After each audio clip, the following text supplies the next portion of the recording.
Hi, this is Dan Jacobin back with and what's it called? Now, I would say this is part two of the last video, but it really isn't. I mean, it doesn't. This really isn't like a direct continuation of another video, so I'm not going to call it part two.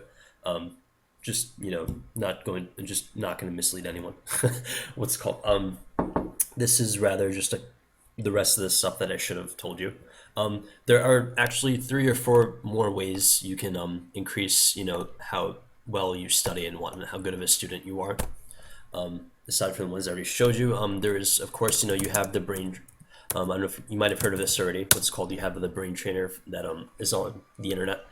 It's called Lumosity. Comes highly recommended. I mean, I use it on the iPhone. It's awesome. So you could use Brain Trainer for iPhone or Android or whatever. And yeah, that'll work. I just got Word because I was looking for a different program to do my studying like practice stuff with. What's called? I just got word that WavePad sound editor does not get choppy above like 3 times speed when like you listen to something. So I would check that out. It's spelled like this. In case you didn't hear me, WavePad sound editor, like that. So yeah. I guess I don't know. I could teach you how to type papers faster. Wait, actually no. I don't have a really good way of doing that yet, so I'm not going to show you that. I'm sorry. But I will show you a bunch of other stuff. Don't worry, I will make up for that. What's it called? There's this thing called Cheat Engine for you gamers out there, and basically it'll allow you to speed up the pace of any game you play, or really like just a good deal of games. I mean, or at least it'll help you speed up games that will definitely make you better at studying. One game that I know for a fact works and works fantastically, absolutely fantastically, is what's it called? Halo Combat Evolved, or a Halo Custom Edition. What I like to do is I like to play in a game with bots, and I like to speed up everything, so I get better at gaming, and I get better at just paying attention to external environment, picking up fine details and everything. It makes my eyes more eager to pick things out, so I don't skip words or anything when I read it, which is great. It carries over and stuff. It's like, and if it doesn't do that, it really like just emotions wise, like it teaches you like the feelings you're supposed to have when you read, so you can actually motivate yourself to read with precision and speed. It's very nice. And you will see what I'm talking about if you try this. Now, what other programs do I have? And aside from that, what can I do to stop saying because that's really stupid. What's it called?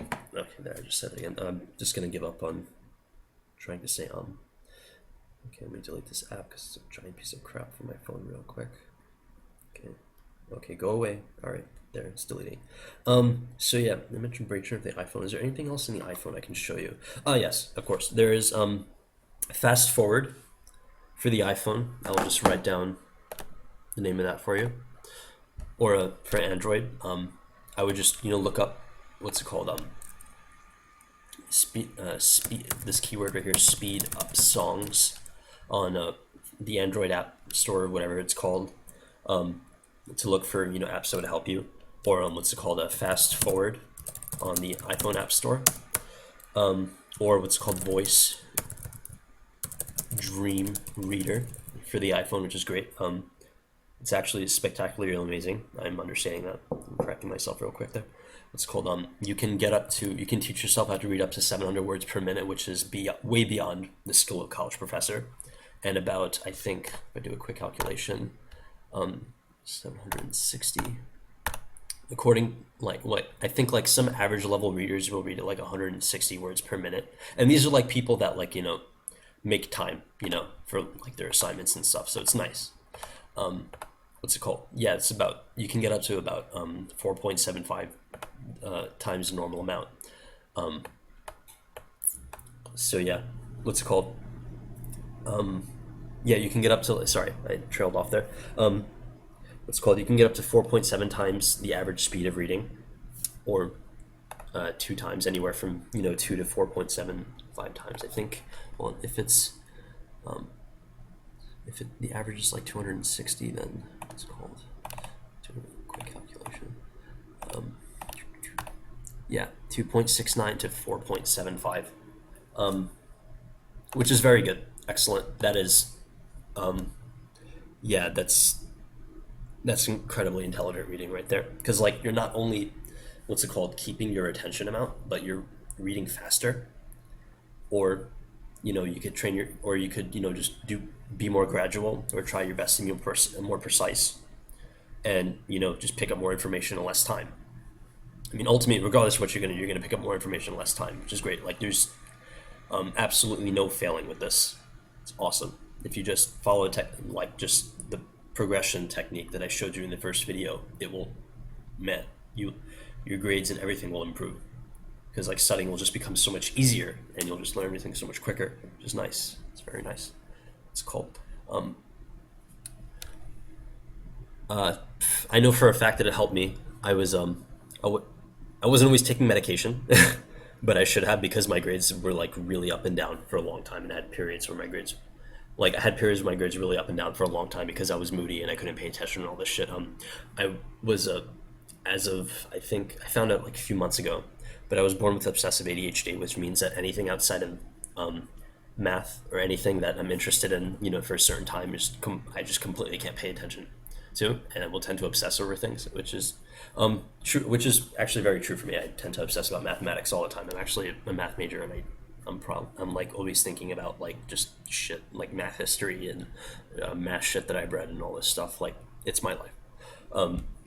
So yeah, so I have this condition, and what's it called? It's helped me spectacularly with social situations because I don't pay attention to people ever. So it's helping my listening and whatnot. So for you people, and it's also helping lectures and whatnot, because I hate like listening to people like lecture and stuff. Like, I love reading, and like what's called, I don't mind visuals. I mean, visuals pretty much hand everything to you, so I guess those are nice because, you know, I don't have to sit down and stuff. So those are nice for me for that reason. But lectures, you know, professors always droning on and dragging out words and stuff, which I hate. Or what's it called? And there's also the thing where like I'm just in front of a person who's talking, which makes me very nervous. So this kind of helps me get some, you know, confidence, and like, you know, if I'm feeling nervous of being near people, it's like, oh well, hey, I'm understanding more of this lecture in less time than anyone else, so it's fine, you know. So yeah. So I guess for anyone that, you know, is suffering from some condition that's like hurting their schoolwork, they could do the work, use this too. Not just people that are like having a hard time in school. Period. You know.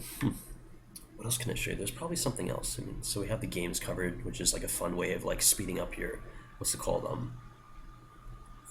Your ability to like zone in and pay attention to stuff. We had speed reader. Oh yes, and there was the what's it called? The technique where you read things backwards.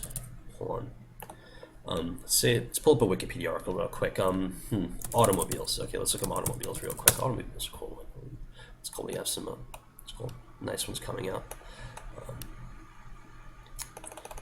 Basically, the trick with this technique that I'm showing you is that you basically take any chunk of like any literature, and that you want to read, and you just read it backwards, word for word first.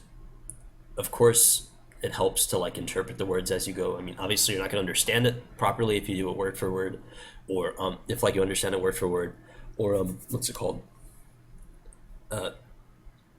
Or you probably won't get the main idea if you do that. If you can, why not? Fine.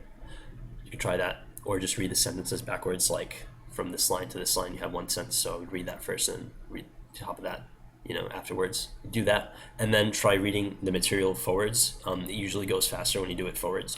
If you practice that a lot, with like different literature, it'll probably stay with you. Kind of, but I haven't really experimented with that just because it wasn't as satisfying as the other things I had in mind, like Spreeder, which I haven't tried yet. I know for a fact that Spreeder is awesome. And I know for a fact that even what's it called, VLC and all those video and audiobook tricks help my reading too, because I like to sound out words in my head when I read and stuff. It, I think, just catches my attention more when I do that, which is fine. It's a fine thing to have. Like, it's not inhibiting at all. It's cool, so I keep it. What's it called? What else can I show you? I guess there's also this app on the iPhone, if you have an iPhone, called Song Speed Changer or something like that. And you can change your songs up to, I guess, 5 times speed. You just open up whatever song you want, it does it. I'm pretty sure Android or whatever has an equivalent. Windows Phone has an equivalent or something like that. I don't know. Look for stuff like that. I guess I'll type out the name. That one works. So yeah. Um, Now I know this all looks like a lot of work and stuff, but the effects do come pretty quickly if you're devoted. I mean, if you do like maybe listen, if you watch one movie a day at a faster speed, after 1 or 2 or 3 weeks, you will be permanently quicker. And yeah, from there it can only get better. Same with audiobooks and all that stuff. You know, your visualization capabilities and reading and how quickly you interpret words and assemble ideas and all that stuff gets a lot better. And you get to correct yourself a lot quicker. What's it called? So I guess you can look at that, and not feel like so overwhelmed. And yeah, this is a like all these like skills I'm trying to promote here. Get people into Ivy League schools. People get into Ivy League schools and stuff because they get things quickly, you know, and because things feel easy to them, so they feel more motivated to get quickly. There's just so much backing them. They have backing. So right here, this is backing for you. And if you're in high school or whatever, and you want to get into Ivy League school, you can do that, or get into like a really advanced technical college, like you can do that, or like one of those big science colleges or whatever. Or I don't know, you could use it for if you're young, you can use it for getting in better high school, whatever. It really really helps academics. Yeah. So what else can I show you here? There's got to be something.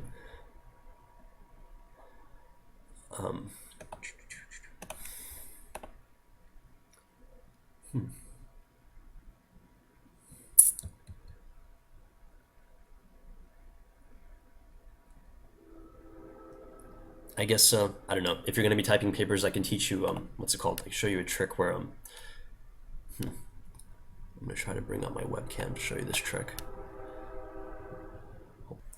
Okay, so I should have my webcam up right now. If I don't, I don't know, I'll do a follow-up webcam video. It's fixable. What's it called?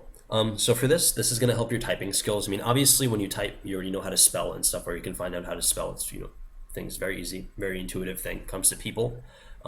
I think ages like maybe 5 or 6 and up. So I'm not gonna like go into detail with that. What you want to do is you just want to force your fingers to warm up a lot quicker than normally. Like you don't want to like start out slow and then keep typing, because that's like easily 20-30 minutes. That's not good. What you want to do is, I know real quick before you type, and I do something similar for gaming, but I'm not going to talk about that. What's it called? With like my fingers in my palm like this. What you want to do is you just want to sort of push your fingers against your palms like that, and that will strengthen up your strikes. And of course you want to stretch out the muscles in your hand, really get the blood in there. What's it called? And just, work out your typing fingers until they get nice and strong and your muscles get pumped and whatnot, before you type, and that will help your fingers glide and whatnot. What's it called? I guess what's called promoting bringing blood to the forearms is good too. Just rubbing the forearms, getting those typing muscles up and running, and at 100%. And yeah, I guess I could tell you to, like, I don't know, eat a banana before you type or something, but I don't know. That's really besides the point. This is just to show you a new technique. What else?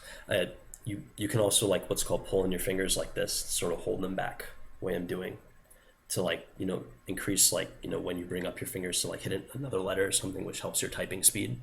You can also sort of in a very resisting manner sort of rub against your palm with your fingertips like this, which will increase your overall finger movement speed and stuff when you type. I know my hands definitely feel a lot quicker after doing that, which is nice. So you could basically type at the speed of thought, which is very nice. And it cuts out a lot of warm-up time, and it makes typing easier, which is the most important part. Yeah, I think that's the rest of the stuff I wanted to show you, if I remember all of it.